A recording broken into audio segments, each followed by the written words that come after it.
7 महादेशका अग्ला हिमालहरू है। यसलाई सम्झने कसरी भन्दा 100 मा 100 ल्याउने, मेकी भनेको मेक गर्ने, माविमा माविको भने मावि प्रावि निमावि सेक्सन अफिसर हैन, चौथो पाँचौं तह निमावि सबैको लागि 100 मा 100 ठोक्ने भनेर सम्झिनुस्। 100 मेकी माविको भनेर सम्झने। 100 भनेको सगरमाथा। सगरमाथा कहाँ पर्छ भन्दा एसियामा पर्छ। यो एसियामा पर्छ, एसियाको हो हैन। यो 8848 8848.86 मिटर छ। यो सबैलाई थाहा छ।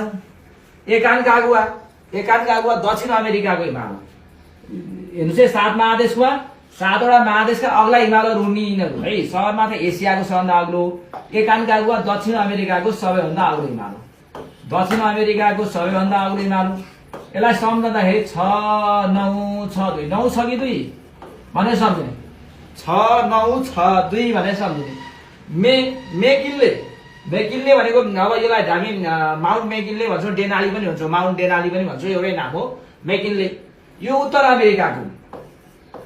अमेरिकाको यो 6190 जति, 6194 पनि भनिन्छ। 619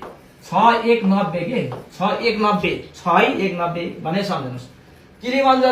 किलिमन्जरो दक्षिण के अरे अफ्रिकाको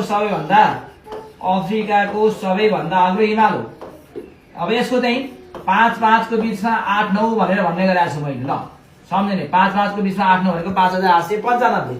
माउन्ट एल्ब्रुस रुसमै पर्छ। रुस भनेको युरोपियन देश हो। युरोप 2 दुना 4 2 3 6 5 पटक भन्नुहोस् त, कण्ठ भइहाल्छ।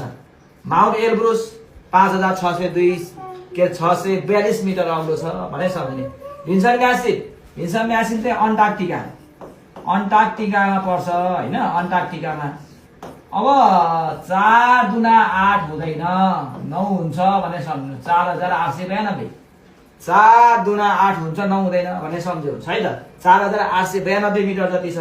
कोस्की उसको कहाँको हो त? कोस्की चाहिँ उसैको हो कि अस्ट्रेलियातिरकै हो भनेर सम्झिने।